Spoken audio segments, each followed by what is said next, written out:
సహోదరి సహోదరులారా,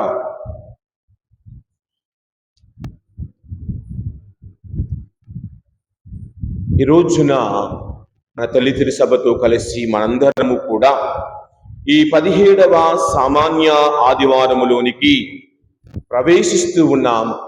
ఈ వార దినాల్లోనికి వెళ్ళొచ్చు ఉన్నాం. ఈ రోజున దేవుడు తన వాక్యమును గత 3-4 వారాలుగా మనము గమనించుకుంటూ వెళితే రోజు రోజుకు వాక్యములో పరిణితి పెరుగుతూ ఉంది. గమనించండి, పోయిన 2 వారాలు మనము 10వ అధ్యాయంలోని వచనాలను చదువుకున్నాం. ఒకటి మార్తమ్మ మరియమ్మల గురించి ఆలోచించాం. తరువాత గమనించినట్లయితే పోయిన వారం మంచి సమరయుడి గురించి మనము ధ్యానించుకున్నాం. ఇవన్నీ కూడా చూస్తే అంటే సహాయము, ఆహ్వానము, ప్రభువుని ఆహ్వానించటం, ఇతరులకు సహాయపడటం, ఇవన్నీ ఒక ఎత్తు అయితే ప్రార్థనలో జీవించుట ఇంకొక ఎత్తు. ప్రార్థన పరిస్థితులను మారుస్తుందని మనం విన్నాం. ప్రార్థన స్థితిగతులలో మార్పు తీసుకొని వస్తుందని మనం విన్నాం. ప్రార్థన జీవితములో నీకు తోడుగా ఉన్నప్పుడు నీ కుటుంబము ఆశీర్వదించబడుతుందని మనము ఆలకించాం. ప్రార్థన మనందరినీ భగవంతునికి దగ్గరగా చేరుస్తుందని మనము వింటూ ఉన్నాం. ఎందుకంటే మనందరికీ తెలిసిన ఒక ఉదాహరణ ఉంది. భగవంతునికి భక్తునికి దగ్గరగా చేర్చేది, అలాగని భగవంతుని భక్తుని దగ్గరగా ఉంచేది ప్రార్థన. ప్రార్థన అనగానేమి అంటే చక్కగా మనకు సిస్టర్ గారు నేర్పుకుంటారు చిన్నతనంలో. ప్రార్థన అనగానేమి అంటే భక్తి కలిగి దేవునితో సంభాషించుటయే ప్రార్థన. అంతేనా? దానికి కలపాల. భక్తితో దేవునితో మాట్లాడటమే ప్రార్థన. భక్తి కలిగి దేవుని ముందు కూర్చొని మన విషయాలను ఆయనకు చెప్పుకొనొచ్చు, ఆయన మనకు చెప్పే విషయాలను ఆలకించటమే ప్రార్థన. మనము ప్రార్థించినప్పుడు మనకు ఏది అవసరమో అదే ప్రార్థిస్తే చాలని వాక్యాలు బోధిస్తూ ఉన్నాయి. మనకు కొంతమంది ఫాదర్ గారి దగ్గరికి వచ్చి ఇంకో ఫ్రెండ్ దగ్గరికి వెళ్ళు, అవసరానికి కొంచెం చాలా బిల్డప్లు ఇస్తాం.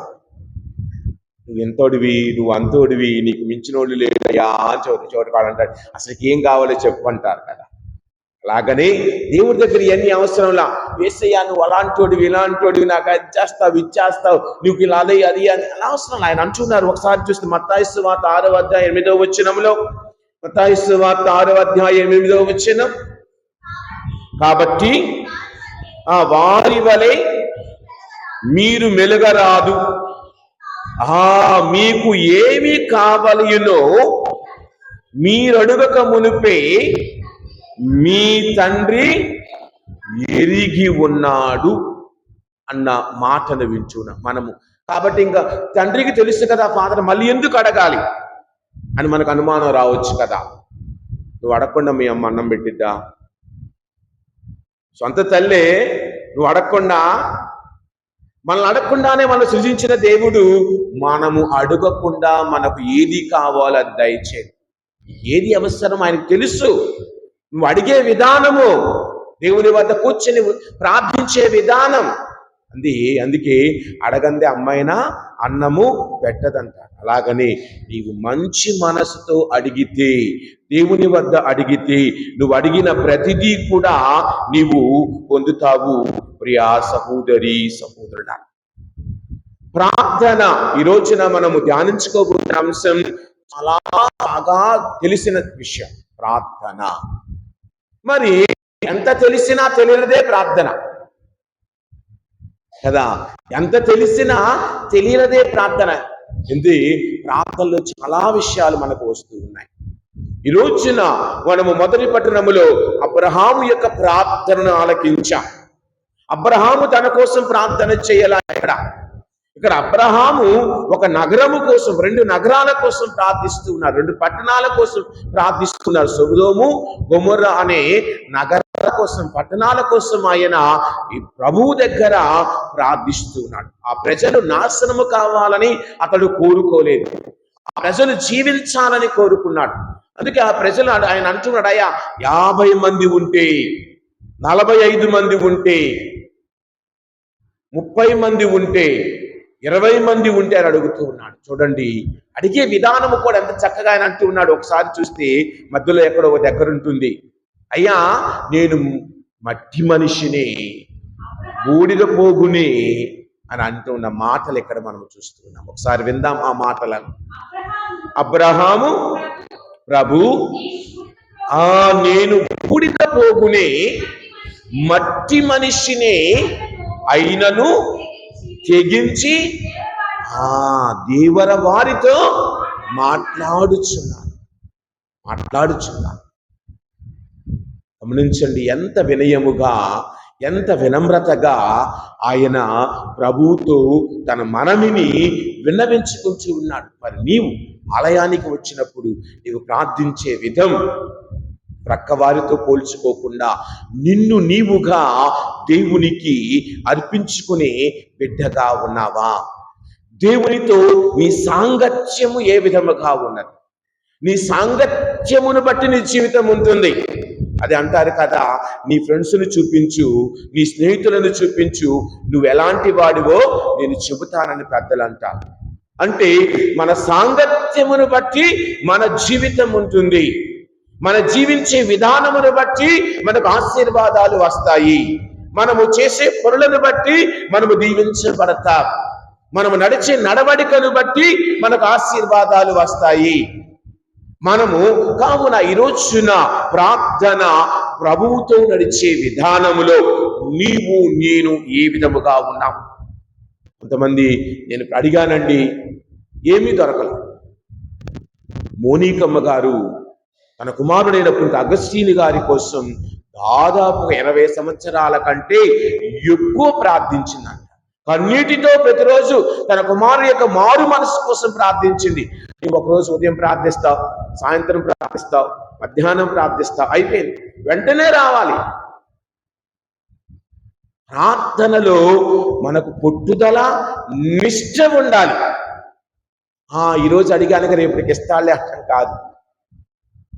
నశించు బంగారము కూడా, నాశనమయ్యే బంగారము కూడా పరీక్షకు గురియగున్నట్లుగా ఒక్కొక్కసారి నీ ప్రార్థనా జీవితం, నీ విశ్వాస జీవితం దేవుడు పరీక్షించవచ్చేమో కదా. కావున ఒక్కసారి ఆలోచిద్దాం. నాలో పట్టుదల, నాలో ఆ యొక్క ఏమంటాం నిలకడ కలిగిన ప్రార్థనా జీవితం, నిష్ఠ కలిగిన ప్రార్థనా జీవితం, ఆయన యందు సంపూర్ణమైన నమ్మకము కలిగిన ప్రార్థనా జీవితం నాలో ఉందా అని మనందరము అడుగుకోవాలి. ఒక్కొక్కసారి వ్యక్తిగతంగా మనము గమనించుకుంటూ వెళితే, ప్రియ సహోదరి సహోదరులారా, ఈ రోజున మనం అబ్రహాము యొక్క ప్రార్థించిన విధానాన్ని చూసాం. అంటే ఆయన మధ్యవర్తిత్వ విజ్ఞాపన ప్రార్థనని చూపెట్టాడు. ప్రార్థనలో మనం గమనిస్తే 4-5 రకాలు ప్రార్థనలు ఉన్నాయట. మొదటిది ఆరాధన, అడరేషన్ అంటాం కదా. అంటే ప్రభువుని ఆరాధించు, ప్రభువుని ఘనపరచటం. మనం గమనిస్తే యోహాను సువార్తలో 20వ అధ్యాయం 28వ వచనం ఒక్కసారి చూద్దాం. 20వ అధ్యాయం 28వ వచనం, నా ప్రభు నా దేవా అని పలికి. చూడండి, ఆరాధించాడు ప్రభువుని. నీవే నా దేవుడవు, నీవే నా ప్రభువని ఆరాధన. అది ప్రతి శుక్రవారం మనం చేస్తూ ఉన్నాం భగవంతుని దగ్గర దివస ప్రసాద ఆరాధన. ఆయనను ఆరాధిస్తూ ఉన్నాం, ఆయనను ఘనపరుస్తూ ఉన్నాం. అది మొదటిది. ప్రభువుని ఎప్పుడు మనము ఆరాధించాలి. ఇక రెండవది ఏమిటి? పశ్చాత్తాపం. దాన్ని కంట్రిషన్ అంటాం ఇంగ్లీష్లో, తెలుగులో పశ్చాత్తాపపూరితమైన ప్రార్థన.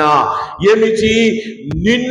నీవు నీ జీవితములో నీవు చేసిన తప్పులకు గాను దేవుని దగ్గర వినయవంతుడవై, దేవుని దగ్గర నిన్ను నీవు తగ్గించుకునే మనస్సు. లూకాసు వార్త 18వ అధ్యాయం 13వ వచనం ఒక్కసారి చూద్దాం.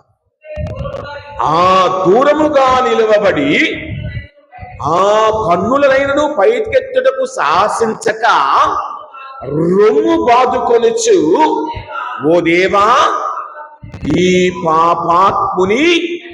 చూడండి ఎంతగా తనను తాను తగ్గించుకుంటూ, నేను పాపినయ్యా, నన్ను దీవించు, నన్ను క్షమించు, నా జీవితాన్ని కాపాడు అని అడిగిన విధము.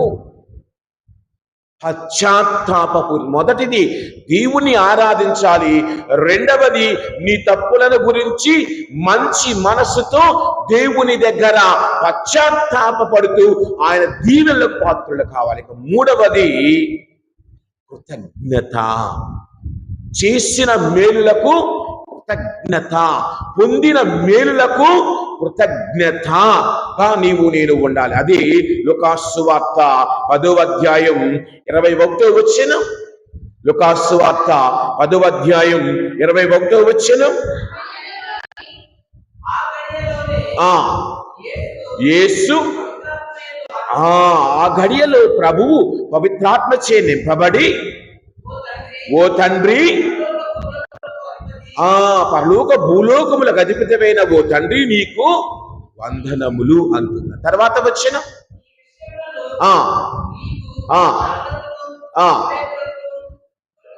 మరుగుపరచి పసిబిడ్డలకు నీకు వందనములు అని యేసు ప్రభువే తండ్రికి వందనాలు చెల్లిస్తున్నాడు. ఇచ్చిన ఈ జ్ఞానమును బట్టి, ఇచ్చిన ఈ తెలివిని బట్టి, నేను పొందిన ఈ యొక్క జీవితమును బట్టి నీకు వందనములు. గమనించండి, ఇదే విషయాన్ని మనము వేరే కూడా చదువుతూ ఉంటాం. 10 మంది కుష్ఠరోగులు స్వస్థత పొందారు. 10 మంది కుష్ఠరోగులు ఆశీర్వాదము పొందారు.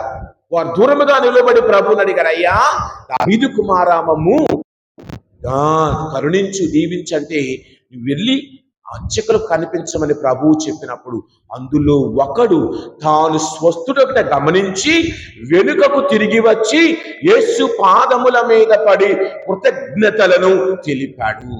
మరి నీ కుటుంబములో దేవుడు నీకు, నీ కుటుంబానికి చేసిన మేలులను బట్టి నీవు కృతజ్ఞత కలిగి ఉన్నావా? నాకేం చేశాడులే, వాళ్ళకైతే అది ఇచ్చారు, వీళ్ళకైతే ఇది ఇచ్చారు, మాకేమిచ్చారు? ఇదే కదా మనం చేసేదంతా. పొందిన దానికి నీవు ఈ రోజున గుడికి రాగలిగావు, ఈ రోజున నీవు ఊపిరిని ఎంతటి నువ్వు పీల్చుకోగలుగుతూ ఉన్నావు. హాస్పిటల్కి వెళ్ళి చూడు, సొంతగా ఊపిరి పీల్చుకోలేక వెంటిలేటర్ మీద ఉన్నప్పుడు అయ్యా నేను బాగున్నాను. ఆసుపత్రికి వెళ్ళి చూడు, కాళ్ళు లేని వాడి దగ్గర నేను నడవగలుగుతున్నాను, నా అంతటా నేను వేరే వాడి సహాయము లేకుండా అని నీవు ఊహించగలిగితే అదే నీ జీవితంలో పొందిన గొప్ప మేలు. ఇంకెంతకంటే ఏం కావాలండి? ఇంకెంతకంటే నా అంతటా నేను ఊపిరి పీలుస్తున్నాను, నా అంతటా నేను నడవగలుగుతున్నాను, నా అంతటా నేను తినగలుగుతున్నాను, ఏ గొట్టం ద్వారాను నీళ్లు పోయటం లేదు, చక్కగా నాకు నచ్చిన చికెన్, మటన్ అన్ని వండుకొని అన్ని కలుపుకొని తినగలుగుతున్నాను. ఎలాంటి ద్రావకాలు నా ముక్కు ద్వారా, నా నోటి ద్వారా, లేక ఇక్కడ రంధ్రము ద్వారా వెళ్ళటము లేదు. నేను చక్కగా అన్నిటిని రుచి చూడగలుగుతున్నాను, అన్నిటిని నా కళ్ళతో చూడగలుగుతున్నాను. ఇంతకు మించిన నాకు ఆనందం ఏమీ కావాలి? లేదు, మాకు అది లేదు. అంతేకాని ఉన్న దానితో తృప్తి పడి, ఉన్న దానితో దేవుడు నాకు ఇది ఇచ్చాడు చాలు, ఇంతకంటే ఏం కావాలి? ఇది కూడా లేని వారు ఎంతమందో ఉన్నారు కదా, మరి నేను ఇంకా గొప్పవాడినే కదా, ఇది కూడా నాకు ఉన్నది కదా అన్న భావన నీకు నాకు ఉంటే చాలు. అదే కృతజ్ఞత. దేవునికి కృతజ్ఞత కలిగి ఈ జీవితం చాలయ్యా, నేను అనుభవిస్తున్నది సంపద చాలయ్యా, నాకు ఇది ఇంకెంతకంటే ఏమి కావాలి అన్న భావన, తృప్తి కలిగిన. అంటే మనలో చాలా మందికి తృప్తికి హద్దు లేదు కదా, ఆశకు హద్దు లేదు. ఈరోజు ఇది వచ్చిందా, ఇంకోటి, అది వచ్చిందా, ఇంకోటి, అంతేకాని ఇంతటితో ఆగుదాం. అందుకే బుద్ధుడు ఒక మంచి మాట అంటాడు. బుద్ధుడు ఒక మంచి మాట అంటాడు. ఏమిటి? కోరికలు అనంతాలు. కోరికలు అనంతాలు, ఒకటి తర్వాత ఒకటి, ఒకటి తర్వాత ఒకటి. కానీ ఎప్పుడైతే నీవు దాన్ని ఇది నాకు చాలు, ఇంతకంటే నాకు వద్దు అని అనగలిగే వారు ఈ లోకములో బహు తక్కువ. లేరని నేను అనను, ఉన్నారు, బహు తక్కువ. తృప్తి లేదు. నాకు కారు ఉంది, నాకు 2 కార్లు, వాళ్ళకి అది ఉంది, నాకు 4, వాళ్ళకి ఇది ఉంది, నాకు వాళ్ళ అబ్బాయి ఐఏఎస్, నా కొడుకు ఐపీఎస్. ఇది కంపారిజన్. తృప్తి లేదు. ఈ ఫాదర్ గారు నేను ఎలా చూద్దాం, ఆయన అంతకన్నా నేను ఇంకా బాగా చెప్పాలి. మంచిగా తీసుకుంటే పర్వాలా, నెగిటివ్గా తీసుకుంటే చాలా దూరం. కావున మూడవది కృతజ్ఞత కలిగి జీవించడం. నాలుగవది విజ్ఞాపన ప్రార్థన. మనము లూకాసు వార్త 11వ అధ్యాయం, ఈరోజున లూకాసు వార్త 11వ అధ్యాయములో ఈరోజున మనం చదివిన సువార్తలు 9వ వచనం ఏమిటి? మీరును అడుగుడు మీకును అనుగ్రహింపబడును, తట్టుడు మీకును దొరుకును, తచ్చుడు మీకు తెరవబడును, వెదకుడు మీకు దొరుకును అని ఆయన అంటూ ఉన్నాడు. మనము ఏది అడిగినాను. కావున విజ్ఞాపనలో మనము మన యొక్క అవసరాలను బట్టి ప్రభువుని అడిగినప్పుడు మన విజ్ఞాపనను ఆయన ఆలకిస్తాడు, దీవిస్తాడు. ప్రియా సహోదరి సహోదరులు, అందుకే మనము మన ప్రార్థనలో ఎప్పుడు 3 విషయాలు చెప్తూ ఉన్నాను కదా. పట్టుదల కలిగి ఉండాలి, నిలకడ కలిగి ఉండాలి, వినయము కలిగి ఉండాలి, హృదయములో శాంతితో సమాధానముతో ప్రార్థించాలి. అలాగనే దేవుడి యొక్క మంచి చిత్తమునకు తల వంచి ప్రార్థించాలి. లేదు నా చిత్తం నెరవేరాలి. పరలోక చెప్పం ఈరోజు అదే కదా వారు నేర్చుకుంది. పరలోకమందున మా తండ్రి, మీ నామం పూజింపబడును గాక, మీ రాజ్యం వచ్చును గాక, మీ చిత్తము అక్కడ ఉంటే, లేదండి మా చిత్తం నెరవేరాలి, మీ చిత్తం కాదు. ప్రభు నీవేదనుకుంటే నా కోసం అది జరగాలంటాం వేరు కాదు. నేనేదనుకుంటే అదే నా జీవితంలో జరగాలి, నేనేదనుకుంటే అదే నా జీవితంలో జరగాలి, అది కాదు. దేవుని చిత్తమునకు తల వంచి జీవించుట. అందుకే పట్టుదల కలిగి, నిలకడ కలిగి, నిష్ఠ కలిగి, వినయము కలిగి, వినమ్రత కలిగి, దేవుని యందు సంపూర్ణమైన శాంతి, దేవుని మాటకు, దేవుని చిత్తమునకు తల వంచి జీవించుట ప్రార్థనలో లక్షణాలు. తల వంచి జీవించడం, దేవుని యొక్క మాటకు బద్ధులమై జీవించటం, దేవుని యొక్క చిత్తములకు బద్ధులమై జీవించటం, దేవుని యొక్క ఆజ్ఞలకు బద్ధులమై జీవించటం, అదే కదా నిజమైన ప్రార్థన. ఎక్కడా లేదు. దివ్య బలి పూజే నిజమైన ప్రార్థన. గమనించండి, ప్రార్థన పూజ ప్రారంభములో మనందరం పశ్చాత్తాపముతో ప్రార్థిస్తూ ఉన్నాం, క్షమించమని. రెండవది వాక్య పరిచర్యలో వాక్యమును వింటూ మనల్ని మనము పరీక్షించుకుంటూ దేవునికి దగ్గరగా వస్తూ ఉన్నాం. తర్వాత కృతజ్ఞతార్చనలు, అప్పద్రాక్షరసములను ఎత్తినప్పుడు మన జీవితాలు కూడా ఎత్తబడుతూ ఉన్నాయి ప్రార్థనలో. కావున ఇవన్నీ మనము దివ్య పూజలో చూస్తూ ఉన్నాం. దివ్య పూజలో పాల్గొనుట నిజమైన ప్రార్థనకు సంకేతం. ప్రియా సహోదరి సహోదరులారా, మరి మనది ఏ విధమైన నిజమైన ప్రార్థన అవుతుంది? మనది నిజమైన ప్రార్థనేనా? ప్రార్థన మనలను భగవంతునికి దగ్గరగా చేరుస్తుంది. ఒకటి గమనించండి, ప్రార్థనలో ఏమి చేయాలి? మొదటిగా చక్కగా కూర్చోవాలి. ఇంటిలో అయినా గుడిలో అయినా. గమనించండి, మీ పిల్లలు రిమోట్ పట్టుకోవటం మీరు చూసారా? మీ పిల్లలు ఇంట్లో రిమోట్ పట్టుకోవటం మీరు చూసారా? సెల్ ఫోన్ పట్టుకోవటం చూసారా? చదువుకోవటం చూసారా? మరి ప్రార్థించడం ఎప్పుడైనా చూసారా? మీ ఇంట్లో మీ పిల్లలు ప్రార్థించడం చూసారా? సినిమా చూడటం చూశారు, ఆడుకోవటం చూశారు, రిమోట్ పట్టుకోవటం చూశారు, సెల్ ఫోన్ పట్టుకోవటం చూశారు, పుస్తకాలు పట్టుకోవటం చూశారు, బైబిల్ పట్టుకోవటం కానీ, ఇంట్లో ప్రార్థించటం కానీ ఏనాడైనా మీ పిల్లలను చూశారా? ప్రార్థన అదేంటి? మనం నేర్పిస్తే కదా. అరే, పడుకునే ముందు నీ మంచం దగ్గర మోకరించి 1 నిమిషం పాటు ప్రార్థించి నిద్రపో. ఉదయం లేచిన వెంటనే మళ్ళీ మోకరించి ఈ జీవితంలో దేవుడిచ్చిన ప్రతి గడియకు వందనాలని చెప్పి బయటకు వస్తున్నావా? నీ ఇంటిలో నీ పిల్లవాడు ప్రార్థిస్తే వాడిని ఆదివారం నువ్వు గుడికి వెళ్ళమని చెప్పనవసరం. నీ ఇంటిలో నీ పిల్లవాడు ప్రార్థించే కలిగి ఉంటే వాడిని ఆదివారం లే గుడి టైం అవుతుందిలే అని చెప్పనవసరంలా. నీ పిల్లవాడు అన్నీ చేస్తాడు, కానీ ప్రార్థించే విధానం నీ పిల్లవాడికి, నీ కొడుకి, నీ కూతురికి ఇంటిలో నువ్వు నేర్పిస్తూ ఉన్నావా? ప్రార్థించే మనస్సు చిన్నతనం నుండి అలవాటు చేస్తూ ఉన్నావా? అది తింటాం అలవాటు మా వాడికి అది పడదండి, ఇది పడదండి, మా వాడు అదే తింటాడు. ఇవన్నీ చిన్నతనం నుంచి నేర్పించినయేక. చిన్నతనంలో వాడు పుట్టినప్పుడు పాలు మాత్రమే తీసుకునేవాడు. ఎదిగే కొద్దిగా మెత్తటి అన్నం, స్వీట్ అన్నం, అలా తర్వాత ఇంకొద్దిగా మెత్తగా ఉడికించినవి, తర్వాత ఏమంటారు మనము యాపిల్ని ఉడికించి, లేకపోతే తర్వాత అరటిపండుని మెత్తగా చేసి, అన్ని కొద్దిగా అన్ని అలవాటు చేసినవే కదా. మరి ఎందుకు ప్రార్థనను నీ బిడ్డలకు ఇంటిలో అలవాటు చేయటంలా? ట్యూషన్కి అలవాటు చేస్తున్నా, పుస్తకాలు పట్టుకొని ఐఏఎస్కు ఐపీఎస్కు, మా అబ్బాయికి IIITకి ఫస్ట్లో సీట్ రావాలి, దానికి అలవాటు చేస్తున్నా. మరి ప్రార్థన దైవ ఆధ్యాత్మికతను ఎదగగలిగే మంచి మనస్సును ఇంటిలోనే ఎందుకు నీవు అలవాటు చేయటంలా? ప్రార్థించే మనస్సును నీ పిల్లల మనసులో ఉంచుతున్నావా? అరే వాళ్ళకంటే గొప్పగా చదవాలని ఉంచుతాం వాళ్ళ మనసులో. ఇలా చదువు ఇదిగో నెట్ నేను వేస్తాను, నెట్లో చూసుకొని ఇంకా బాగా చదువు అంటావి. మరి జ్ఞానముతో పాటు ఆధ్యాత్మికతను నీ బిడ్డలలో ఉంచుతున్నావా? ప్రియ సహోదరి, అందుకే ప్రభు దగ్గర కూర్చున్న కుటుంబం. నేను పోయిన ఆదివారం కంటే అంతకు ముందు ఆదివారం లుకాసు సువార్త 10వ అధ్యాయం 38లో ఏమని చదివాం? వారు ఒక ఊరు వెళుతూ ఉంటే ఆ గ్రామంలో ఒక స్త్రీ వచ్చి ప్రభువుని ఆహ్వానించిన ఆమెకు ఒక సోదరి కలదు. ఆమె ఏం చేసింది? మరియమ్మ గారు ఏం చేశారు అక్కడ అంటే, మరియ తల్లి యేసు ప్రభు తల్లి మరియమ్మ గారు కాదు, ఈ తల్లి మరియమ్మ ఏం చేసింది ఒకసారి చదువుదాం. యేసు పాదముల వద్ద కూర్చొని, అదండి, నీవు ముందు దేవుని దగ్గర కూర్చొనే మనసున్నానే.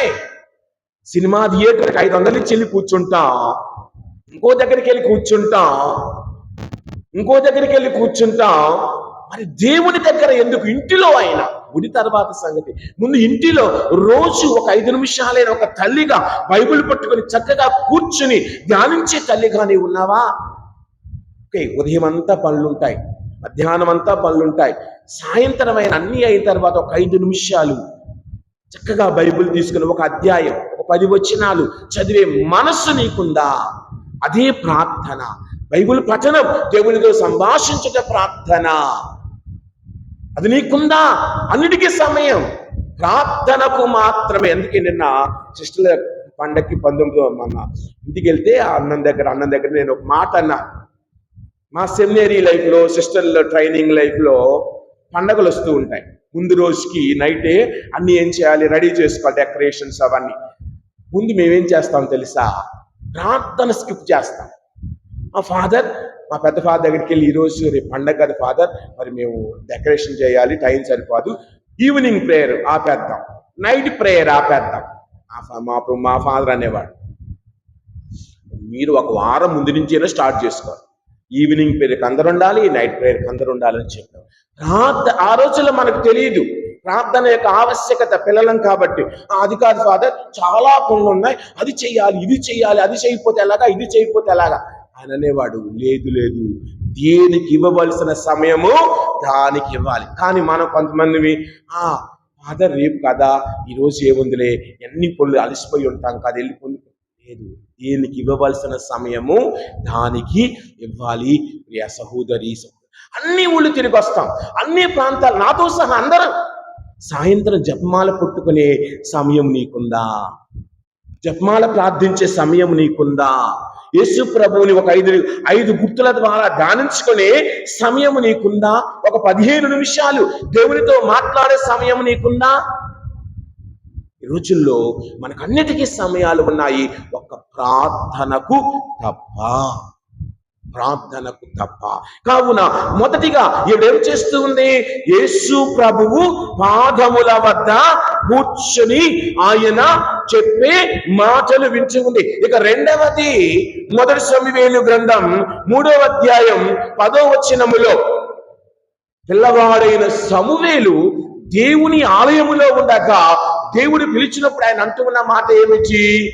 మొదటి సమూయేలు గ్రంథం 3వ అధ్యాయం 10వ వచనములో,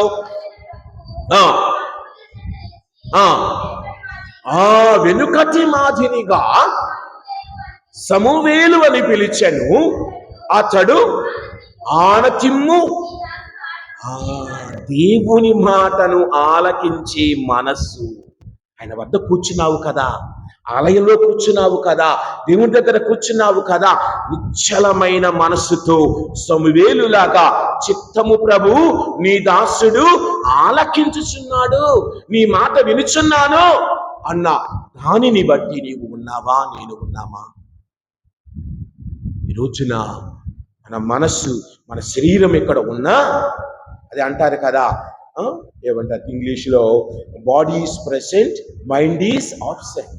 ఈ శరీరం ఎక్కడ ఉన్నా మన ఆత్మీయత, మన ఆలోచన అక్కడ లేదు. అందుకే గాలి కంటే వేగమైనది ఏమిటి? మనస్సు. ఎక్కడికైనా వెళ్ళగలదు. అమెరికా వెళ్ళగలదు, చైనా వెళ్ళగలదు, ఆసియా వెళ్ళగలదు, కెనడా వెళ్ళగలదు, స్వర్గానికి కూడా పోయి రాగలదు. నువ్వు ఇక్కడున్నా పేరుకు మాత్రమే నువ్వు ఇక్కడ ఆకారంలో ఉన్నావు. నీ పరకాయ ప్రవేశం ఇంకో దగ్గర ఉంది.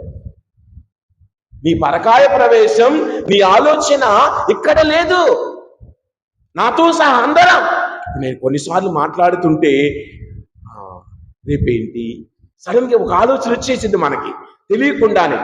దానిని తట్టుకునేదే ప్రార్థన. అన్నిటినీ జయించగలిగేదే ప్రార్థన. ఇక మనకు గమనిస్తే, ఇదిగో మత్తయి సువార్త 4వ అధ్యాయం 1వ వచనం, మత్తయి సువార్త 4వ అధ్యాయం 1వ వచనం.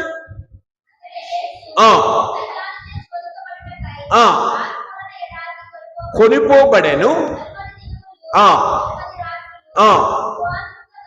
గడిపిన పిదప చూడండి, ఆయన శోధించబడుటకై ఆయన అక్కడికి వెళ్ళినప్పుడు ఆయన ప్రార్థనా శక్తి అతనిని కాపాడింది. తప్పు చేయకుండా, పాపము చేయకుండా అతనిని ఆత్మశక్తి కాపాడింది, ప్రార్థనా శక్తి. మరి నిన్ను, నీ కుటుంబాన్ని కాపాడగలిగే ఒకే ఒక్క శక్తి ప్రార్థన. ప్రార్థన. ఒక ఊరిలో ఒక అతను ఉండేవాడట. ఏమీ లేదు ఆయన చేసే పని, ఏమీ లేదు. ఉదయాన్నే లెగుస్తాడట, దేవునికి వందనం చెప్పుకుంటాడు, నదికి వెళ్ళి చక్కగా స్నానం చేసి వస్తాడు. ఇంటికి రాగానే భార్యకి చెప్తాడు ఈరోజు ఏ కూర వండాలో, ఏం చేయాలో. చక్కగా ఇంట్లోకి వచ్చి కూర్చొని తను పని చేసుకుంటాడు. మళ్ళీ సాయంత్రం అరుగు మీద కూర్చొని ఫ్రెండ్స్తో 4 కబుర్లు చెప్పుకుంటాడు. మళ్ళీ స్నానానికి వెళతాడు, మళ్ళీ వస్తాడు, మళ్ళీ ప్రార్థించుకుంటాడు, భార్యకి చెప్తాడు సాయంత్రం ఏం వండాలో. చక్కగా ఉంది. ఇక్కడ ఆయన ఏం చేశాడు? ఏం చేయలా. ఆయన ఏమీ చేయలా. తన జీవితములో రోజు చేయగలిగింది చేశాడు. ఎక్కడ అలా జీవితం చాలా కష్టం. అలాగే జీవించడం, ఉదయం పూజ చేశాను, నేను నా రూమ్కి వెళ్ళాను, పడుకున్నాను, లేదా పేపర్ చదివాను, మళ్ళీ వచ్చాను, మళ్ళీ ప్రార్థించుకున్నాను, మళ్ళీ వెళ్ళాను. మన సిస్టర్ అంటూ ఉన్నారు, అటు ఎవరున్నారు ఫాదర్? ఒక్కళ్ళే కదా, ఒక్కళ్ళే కదా. మీలో ఎవరైనా ఒక్కడు ఉండగలరా? ఒక్క పూట, రాత్రి కాదు పగలే, ఇంటిలో ఒక్కళ్ళు తలుపులు తీసి ఒంటరిగా ఉండగలమా? ఒక్కరోజు ప్రయత్నించండి. వామ్మో, ఎంతమందికి ఫోన్ చేస్తాం, ఒక్కదాన్నే ఉన్నానని, తోడుగా వస్తావా అని. మరి ఇక్కడ ఫాదరు ఒక్కడే ఉండటం ఎలాగ ఉండగలం? నీలో నిగ్రహ శక్తి, అది దేవుడిస్తేనే. అది పాపము చెయ్యకుండా ప్రార్థనతో ఉండగలిగితేనే నిష్ఠగా ఉండగలం. ఒక్కరు ఒంటరిగా ఉండి చూడండి. ఒక్కరోజు మీ ఇంట్లో మీ అమ్మ నాన్న ఊరికి వెళ్తారు, మీరు ఒక్కళ్ళ ఇంట్లో మీరే వండుకోవాలి, మీరే కడుక్కోవాలి, ఫోన్ కూడా వాడకూడదు, టీవీ కూడా వాడకూడదు. నాకు టీవీ లేదు, ఏదో సెల్ ఫోన్లో అప్పుడప్పుడు చూస్తూ ఉంటాను, ఒక 10 నిమిషాలు, ఒక అరగంట, గంట, 2 గంటలు. గమనించండి. నిద్రపోవటం అవసరమైతే ఇంకో పని చేసుకోవటం, నిద్రపోవటం, పని చేసుకోవటం.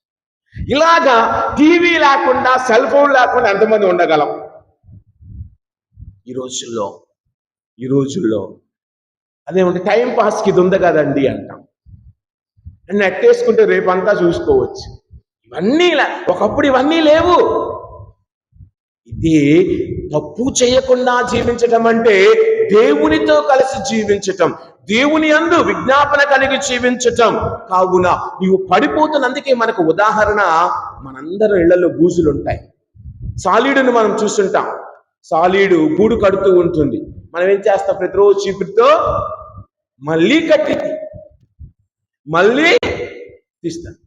పడిపోతున్న అది తన పని తను చేసుకుంటూ, మనం కూడా దేవుడు నా ప్రార్థన ఆలకించలేదు కదా అని పడిపోకుండా ఎప్పుడు లెగిచి తిరిగి మళ్ళీ మన ప్రార్థనలో దేవునితో నడవగలగటమే నిజమైన ప్రార్థన. ప్రియ సహోదరి సహోదరులారా, నిజమైన ప్రార్థన. అందుకే మనం గమనిస్తే మనము ఈ రోజున అబ్రహాము ఏమి చేశాడు? మధ్యస్థ ప్రార్థన. ఈనాటి సువార్తలో ఒక వ్యక్తి తన మిత్రుడి ఇంటికి వెళ్ళాడు. తన కోసం కాదు వెళ్ళింది, తన దగ్గరకు వచ్చిన వేరొక వ్యక్తికి సహాయము చేయమని, రొట్టె ఇవ్వమని అడగటానికి వెళ్ళాడు. వీరిద్దరూ కూడా అడుగుతూ ఉన్నది వారి కోసము కాదు, ప్రక్క వారి కోసము. మరి నీ జీవితంలో ఇతరుల కోసం ప్రార్థించే మనస్సు నీకుందా? అమ్మో, నేను ప్రార్థిస్తే వాడు బాగుపడరు. కానీ బైబిల్ చెబుతూ ఉంది మనము ఇతరుల కోసం ప్రార్థించాలి. మొదటి తిమోతికి వ్రాసిన లేఖ 2వ అధ్యాయం 2వ వచనం. తిమోతికి వ్రాసిన మొదటి లేఖ 2వ అధ్యాయం 2వ వచనం.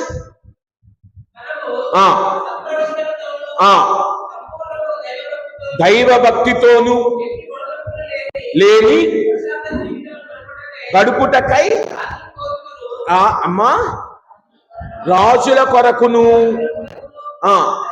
అధికారుల కొరకును ప్రార్థన చేయాలి. అంటే మనల్ని పరిపాలించే నాయకుల కోసం ప్రార్థన. వాళ్ళు చక్కగా పరిపాలిస్తే ఏ సమస్య ఉండదు. లేకపోతే దొంగలు రావటం, దొరలు రావటం, ఇంకొకరు రావటం, వాళ్ళు కొట్టుకోవటం, వీళ్ళు కొట్టుకోవటం. అవునా? లా అండ్ ఆర్డర్ చక్కగా ఉందనుకో, ఎవడో నీ దగ్గరికి రాడు. అవునా? నిన్ను పరిపాలించే అధికారుల కోసం ప్రార్థన చేయమని వాక్యం చెబుతూ ఉంది. అలాగనే ఫిలిప్పీయులకు రాసిన లేఖ 1వ అధ్యాయం 19వ వచనం. ఏలనా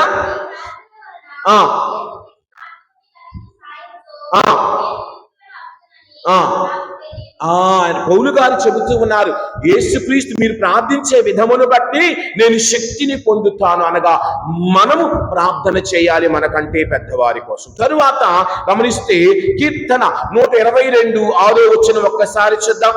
కీర్తన 122:6 వచనం. అమ్మా, యెరూషలేములకు శుభములు కలుగునట్లు ప్రార్థింపుడు. సంఘము కోసం ప్రార్థించాలి.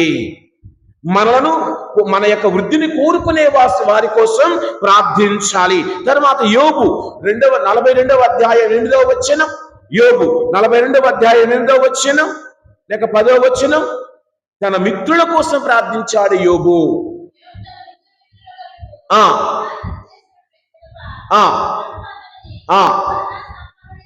చూడండి, యోబు ఏమి చేశాడో తన యొక్క మిత్రుల కోసం ప్రార్థించాడు. మరి నీ మిత్రుల కోసం నీవు ప్రార్థిస్తు నా ఫ్రెండ్ అని చెబుతాం కదా, నీ ఫ్రెండ్ కోసం ప్రార్థిస్తున్నావా? నా ఫ్రెండ్ అండి, చిన్నప్పటి నుంచి కలిసి పెరిగాం, చిన్నప్పటి నుంచి ఒకే దగ్గర ఉన్నాం, ఒకే స్కూల్లో చదువుకున్నాం, ఒకే హాస్టల్లో చదువుకున్నాం. ఇప్పుడంటే హాస్టల్స్ లేవులే. ఒకే కాలేజీలో చదువుకున్నాం. ఫ్రెండ్ అండి, ఫ్రెండ్ కోసం ప్రార్థిస్తున్నావా? స్నేహితుడి కోసం ప్రార్థిస్తున్నావా? తర్వాత గమనిస్తే రోమీయులకు వ్రాసిన లేఖ 10వ అధ్యాయం 1వ వచనం. రోమీయులకు వ్రాసిన లేఖ 10వ అధ్యాయం 1వ వచనం. సోదరులారా, అమ్మా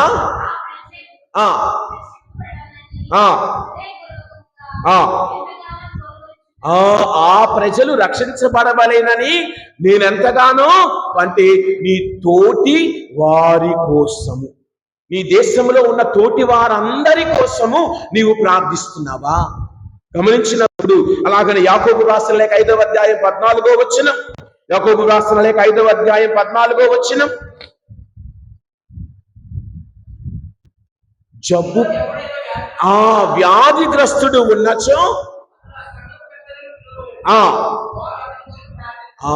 సంఘము జబ్బు పడిన వారి కోసం ప్రార్థిస్తున్నావా నీవు?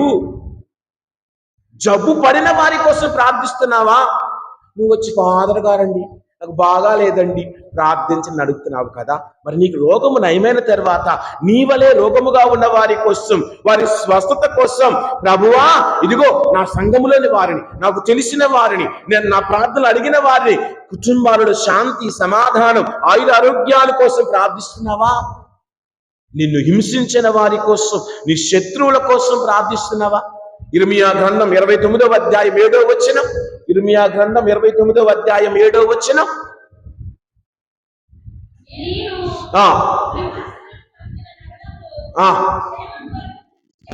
అమ్మా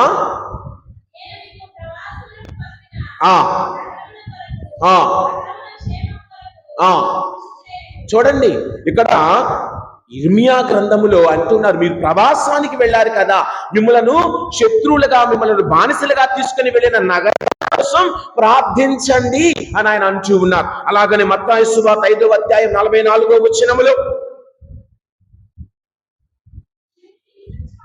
అమ్మా నిన్ను హింసించే వారి కొరకు ప్రార్థింపుడు అన్న మాట. అంటే నిన్ను హింసించే వారి కోసం ప్రార్థించే మనసు నీకుందాం. ఇంకా రెండున్నాయి చివరిగా. మొదటిది 2వ తిమోతికి వ్రాసిన లేఖ 4వ అధ్యాయం 16వ వచనములో మనల్ని విడిచిపోయిన వారి కోసం ప్రార్థిస్తున్నావా? అమ్మా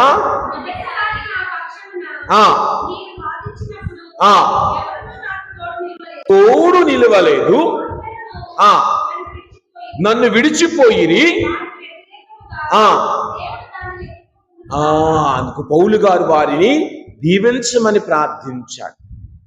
మనమైతేనా, నన్ను ఒంటరి చేశారు, మీరందరూ అక్కడికి పోయారు, ఒక్కడిని చేశారు, ఎవ్వరూ నాతో ఉండలేదని తిట్టుకుంటాం. ఇక్కడ పౌలు గారు అంటూ ఉన్నారు, మొదటిసారి నేను నిలబడ్డప్పుడు నా నుండి మీరు దూరముగా వెళ్ళిపోయారు, నా తరపున ఎవరూ నిలబడలేదు, అయినా కానీ దేవుడు మిమ్ములను మీ మీద ఈ యొక్క పాపమును శాపమును రానియకుండా ఉండాలి అని ప్రార్థిస్తూ ఉన్నారు. ఇక చివరిగా అదే తిమోతికి వ్రాసిన మొదటి లేఖ 2వ అధ్యాయం 1వ వచనములో మానవులందరి కోసం ప్రార్థించాలి. ముందు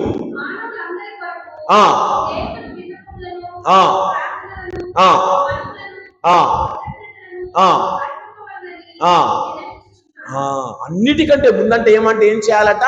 మానవులందరి కొరకు దేవునికి విన్నపములు, ప్రార్థనలు, మనవులు, కృతజ్ఞతలు అర్పించాలి. మానవులందరి కొరకు, వాడు మంచివాడవని చెడ్డవాడవని అందరి కోసం ప్రార్థించే మనసు మనకు ఉండాలి. అది మనకు ఉందా? అమ్మో వాడు బాగుపడితే నేనెక్కడా అన్నది కాదు మన ప్రార్థన. అందుకే ఇంకా చాలా ఉన్నాయి చెప్పాలంటే, సమయము కొద్దిగానే ఉన్నది, కావున ముగించుకుందాం. ప్రియ సహోదరి సహోదరులారా, ప్రార్థన మనలను దేవునికి దగ్గరగా చేరుస్తుంది. ఎవరి కోసం ప్రార్థించాలి? చదివాం, ఇంతమంది ఉన్నారు ప్రార్థించాలి, ఇంతమంది కోసం ప్రార్థించాలి. అందులో నువ్వు కూడా ఉన్నావు. ప్రార్థించే మనస్సు. ఈ రోజున సువార్తలో ప్రభువు చాలా చక్కగా పరలోక ప్రార్థన ముగించారు. ఏమిటి? ముందుగా దేవుని ఏమి అడగాలి, దేవుని ఏ విధంగా స్తుతించాలి. రోజుల్లో ఏమంటారు, వ్యక్తి పొగడ్తలు ఎక్కువ అవుతూ ఉన్నాయి. మొదటిది ఏమిటి? ఈనాటి సువార్తలో మొదటి వచనములో శిష్యులు ప్రభువు దగ్గరికి వచ్చి ఏమని అడుగుతున్నారు? అయ్యా, యోహాను తన శిష్యులకు నేర్పిన విధముగా ప్రార్థన చేయుట మాకును నేర్పుడు. గమనించండి, వాళ్ళు వచ్చి, ప్రభు మేము చక్కగా అద్భుతాలు చేసే శక్తిని మాకు దయచేయి, ప్రభు మేము చక్కగా వాక్యం చెప్పే శక్తిని మాకు దయచేయి, ప్రభు మేము చక్కగా ఇతరులను ఏమంటారు మా చేయి పెట్టగానే అన్ని జరిగి పడిపోయేటట్టుగా శక్తిని దయచేయని అడగలా. అడిగినది ఏమిటి? ప్రార్థించే విధానము. నీవు ఆలయానికి వచ్చినప్పుడు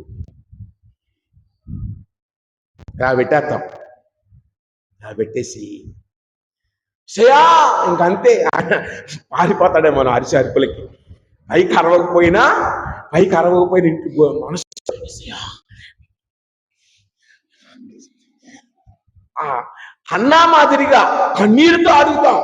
అన్నా నిజంగా కన్నీరుతో అడిగింది. మన కన్నీరంత అబద్ధమే. అప్పటికప్పుడే కన్నీరు, అప్పటికప్పుడే నవ్వు, అన్నీ వచ్చేస్తాయి. మరి ఏ పాట నేర్పాడు కానీ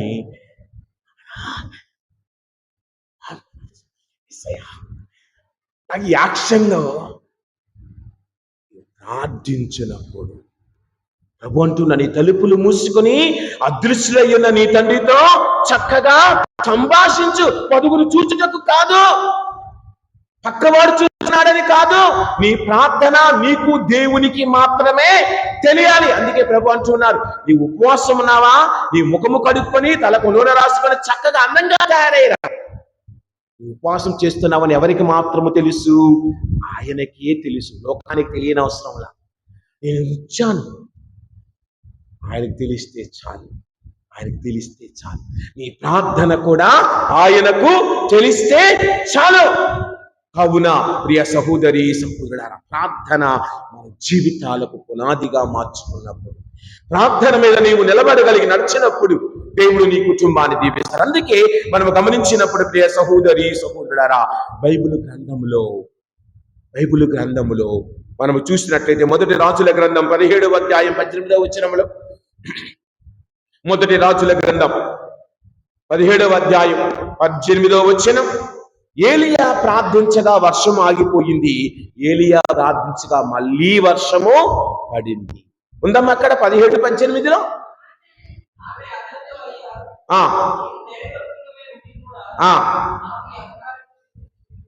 17:18 నేను మొదటి రాజుల గ్రంథం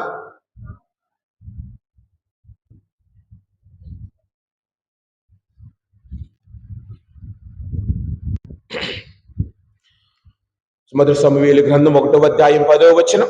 మొదటి సమూయేలు గ్రంథం 1వ అధ్యాయం 10వ వచనం, హృదయ వేదనతో ఆమె కన్నీరు మున్నీరుగా ఏడ్చుచు ప్రభువుని, చూడండి, హన్న కన్నీరు మున్నీరుగా ఏడ్చుచు ప్రభువుని ప్రార్థించినది అని అన్నది.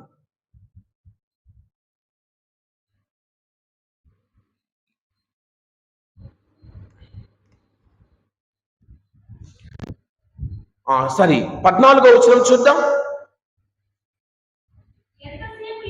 అమ్మ. అది కాదు, మొదటి రాజుల గ్రంథం 17వ అధ్యాయం 14వ వచనం, ఇశ్రాయేలు దేవుడైన ప్రభు ఇట్లు సెలవిచ్చుచున్నాడు, యావే నేలపై వానలు కురిపించే వరకు నీ కుండలోని పిడతలోని పిండి కానీ పిడతలోని నూనె కానీ కరిగిపోదని ఆయన పలుకుతూ ఉన్న మాటలను మనము ఇక్కడ చూస్తూ ఉన్నాం. ప్రియా సహోదరి సహోదరులారా, గమనించినప్పుడు మనము చదువుకుంటూ వెళితే, ప్రియా సహోదరి సహోదరులారా, 18వ అధ్యాయములో గమనించినప్పుడు వర్షము, కరువు ఆగిపోవుట అని మనం ఇక్కడ చదువుతూ ఉంటాం. గమనించినప్పుడు ప్రియ సహోదరి సహోదరులారా, ఆయన అంచు ఉన్నాడు. ఇదిగో 44వ వచనములో ఏమంటూ ఉన్నది?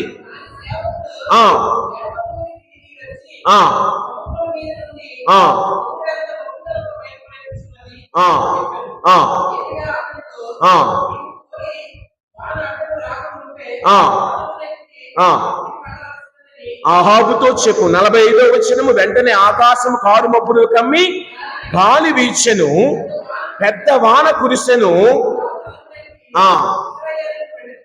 చూడండి, ఏలియా చెప్పగని వాన కురవటాన్ని ఇక్కడ మనము చూస్తూ ఉన్నాం. మరి నీ ప్రార్థనలో ఆ శక్తి ఉందా? అంత అవసరంలా నీ కుటుంబం కోసం ప్రార్థించే బిడ్డగా ఉన్నామా? అలాగని 2వ రాజుల దినచర్యలు 20వ అధ్యాయం 3వ వచనం ఒక్కసారి చూద్దాం.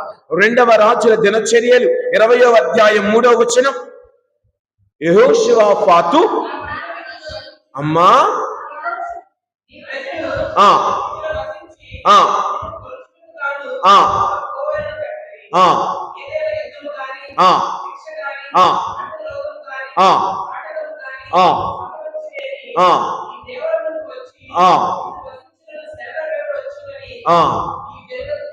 ఆయన ప్రార్థిస్తుడు. యెహోషువపాతు తన రాజ్యములో శాంతి సమాధానాలు ఉండాలని, ప్రజలందరూ సుభిక్షముగా జీవించాలని కోరుతున్నారు. అదే అధ్యాయంలో 30వ వచనం. అదే యెహోషువపాతు